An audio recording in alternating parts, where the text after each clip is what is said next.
Guys, एक बहुत ही important news चल रहा है इस समय। हर एक सोशल मीडिया पर, हर एक न्यूज चैनल पर, हर एक, चाहे आप अखबार पर देख रहे हो, कहीं भी आप देख रहे हैं, तो सबसे बड़ा न्यूज है इस समय का सुनीता विलियम्स की वापसी।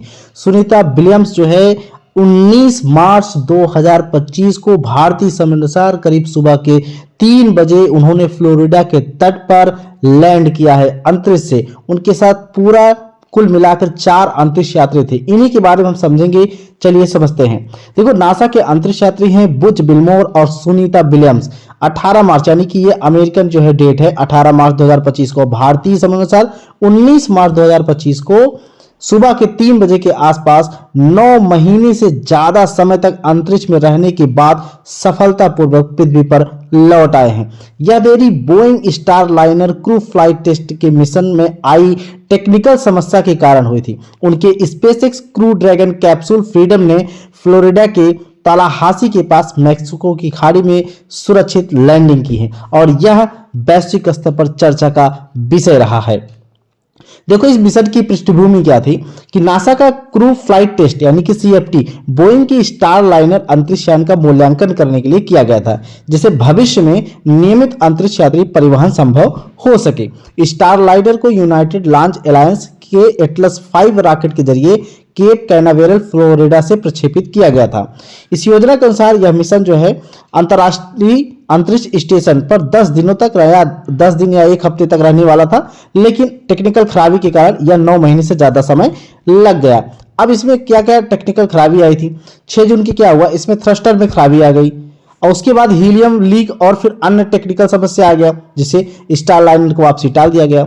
2 जुलाई 2024 को 45 दिनों की सीमा को आगे बढ़ाया गया और 24 अगस्त 2025 को बिना अंतरिक्ष यात्रियों के पृथ्वी पर ये वापस आ गए। स्टार लाइन जो है किसी भी अंतरिक्ष यात्री को लिए वापस आ गया।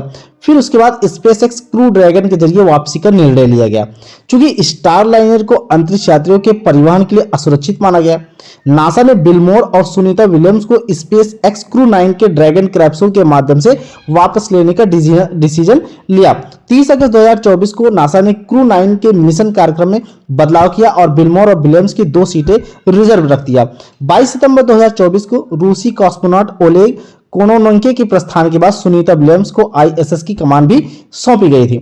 अब 28 सितंबर 2024 की स्पेसएक्स फाल्कन 9 रॉकेट से क्रू 9 का प्रक्षेपण किया गया, जिसमें निक हेग और अलेक्जेंडर गोर्बुनोव शामिल थे। और ये दोनों जो है, निक हेग जो है नासा से संबंधित थे, अलेक्जेंडर गोर्बुनोव जो है वो रशिया से संबंधित थे। इनसे क्या हुआ, विलियम्स और विल्मोर की सुरक्षित वापसी सुनिश्चित हो गई। अपने इस प्रवास के दौरान विलियम्स और विल्मोर ने वैज्ञान प्रयोग और अंतरिक्ष यात्राओं का जारी किया, यानी कि वहां पे स्पेस वॉक ये लोग बराबर करते रहे। इसी दौरान 12 नवंबर 2024 को सुनीता विलियम्स ने यह पुष्टि की कि सूक्ष्म गुरुत्वाकर्षण में लंबे समय तक रहने के बाद उनकी शारीरिक फिटनेस सामान बनी हुई है। और 30 जनवरी 2025 को विलियम्स ने विल्मोर के साथ करीब 5.5 घंटा स्पेस वॉक पूरी किया, जिसे वह सबसे अधिक स्पेस वॉक समय वाली महिला अंतरिक्ष यात्री बन गई। 11 फरवरी 2025 को नासा ने स्पेसएक्स ड्रैगन कैप्सूल एंड्योरेंस के पुनः उपयोग से क्रू 10 के प्रक्षेपण में तेजी आई। अब इनको वापसी लाने का क्या किया गया? 14 मार्च 2025 को नासा के कैनेडी स्पेस सेंटर से क्रू 10 प्रक्षेपण किया गया, जिससे क्रू 9 के प्रस्थान का मार्ग प्रशस्त हो गया। 18 मार्च 2025 को, यानी कि भारतीय समय अनुसार 19 मार्च 2025 को सुबह करीब जो है 1 बजे यानी EDT के समय क्रू 9 ड्रैगन कैप्सूल फ्रीडम अंतर्राष्ट्रीय अंतरिक्ष स्टेशन से अनडॉक हुआ।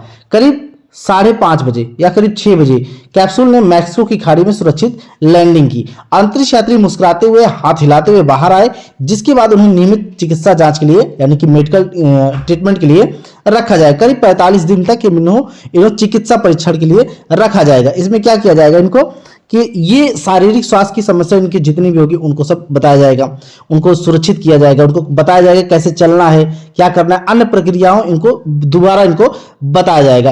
क्योंकि इनके जो मांसपेशी है, इनके जो मांसपेशी है वो अपना संतुलन खो दिए हैं और दोबारा संतुलन लाने के लिए इनको मेडिकल टर्म के पास जाना ही जाना पड़ेगा। देखो, नासा जो विशेषज्ञों द्वारा स्टार लाइनर के प्रदर्शन और मिशन के अनुभवों की चर्चा की जाती है। अब हम थोड़ा ये समझ लेते हैं यहां पर कि अगर वहां पर अंतरिक्ष यात्री गए हैं तो वहां से लौटने के बाद उन्हें किस चीज की दिक्कत करना पड़ सकता है, किस चीज का सामना करना पड़ सकता है। जैसे चक्कर आना और संतुलन की समस्या। देखो, गुरुत्वाकर्षण के अभाव में रहने के कारण वेस्टिबुलर सिस्टम जो शरीर का संतुलन बनाए रखता है वो प्रभावित होता है। हड्डियां कमजोर होना। नासा के अनुसार हर महीने भार सहने वाली हड्डियां 1% घनी बनावट खो सकती है, जिससे हड्डियां कमजोर हो जाती हैं और फ्रैक्चर का खतरा बढ़ जाता है। ब्लड फ्लो और दिल की धड़कन में बदलाव। अंतरिक्ष में रक्त का प्रवाह ऊपर की ओर चला जाता है, जिसे अंतरिक्ष यात्री सूजे हुए चेहरे और सिर दर्द की समस्या लेकर झेलते रहते हैं। बेबी फीट सिंड्रोम यानी कि आईएसएस में जूते कम पहने जाते हैं, जिससे तलवे की मोटी त्वचा निकल जाती है और वे पैर जो होते हैं वो कोमल हो जाते हैं, बिल्कुल एक नन्हा सा शिशुओं की तरफ से। मांसपेशियों की कमजोरी। महीनों तक शरीर का वजन कम महसूस होने से मांसपेशियां कमजोर हो जाती हैं और धरती पर जब वो लौट के आएंगे तो चलने और सीढ़ियां चढ़ने में उनको दिक्कत हो सकती है।